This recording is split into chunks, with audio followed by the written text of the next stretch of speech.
Hey, what's up, y'all? Hey, what's up, y'all? This is your boy Shafferspeeks. Let's get right into a Black Lightning Season 3, Episode 10. This is a mouthful. The Book of Markovia, Chapter 1, Blessings and Curses, Reborn.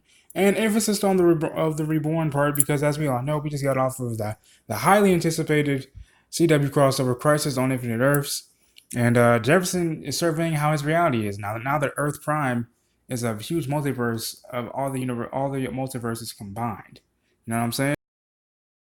Things have changed a lot. First of all, Jefferson can't even contain his fanboyism.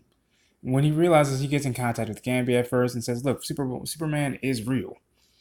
Also we find out, via TC that Gambi is quote unquote a dead man, and we find out eventually who is trying to kill Gambi, and that happens to be Lady Eve.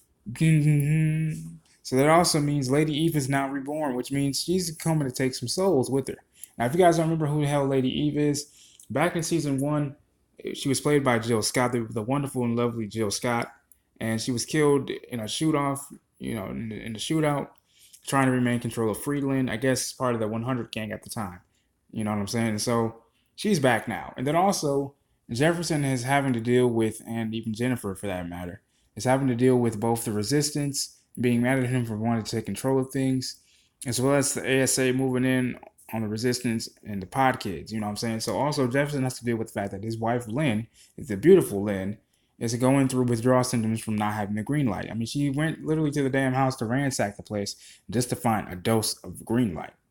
And I understand the message that they're trying to put in Black Lightning when they do that. You know what I'm saying? The drug addicted mom, that whole thing.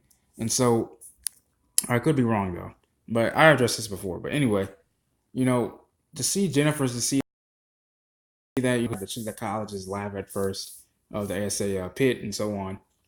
To see Jennifer, witness that, it has to be something traumatic for her. Then also her and Brandon, they get a little bit closer. You know what I'm saying? I mean, Brandon, there's this impossible earthquake, and Jennifer immediately understands that, oh shit, it's Brandon. So she has to find the cure, but the cure is not in the college lab for Lynn is. So they have to go scramble for it. They find it. Jennifer administers the cure for Brandon. Lynn obviously, decides to stay back just to look for green light, obviously. But they're able to maintain and stop Brandon's earthquake.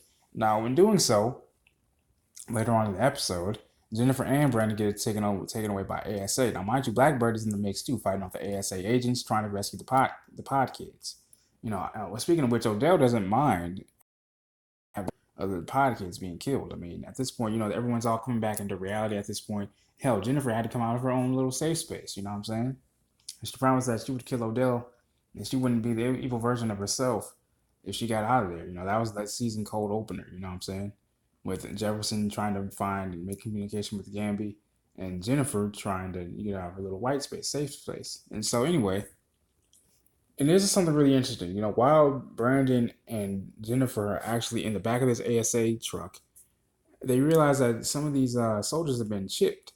But before they get taken back to the ASA, because that big, green light has been put on Jennifer to be taken into the ASA in the pit. Um, like I said, the one fully human ASA soldier really realizes that something is up about the driver, that the guy that's driving the ASA truck. And so by the time he realizes that, oh shit, he's been chipped, Brandon and Jen are already gone. They already kicked rocks. He gives them the lead way. He attacks the drivers, and that way they can get away. Stand up, brother, if you ask me. And that's the whole thing. And so when Jennifer gets back to the ASA and confronts Odell, who's a hologram, he tells her it's not over. And so I look forward to seeing what happens next, man. This has been your boy Chase. I love you guys. Peace and love.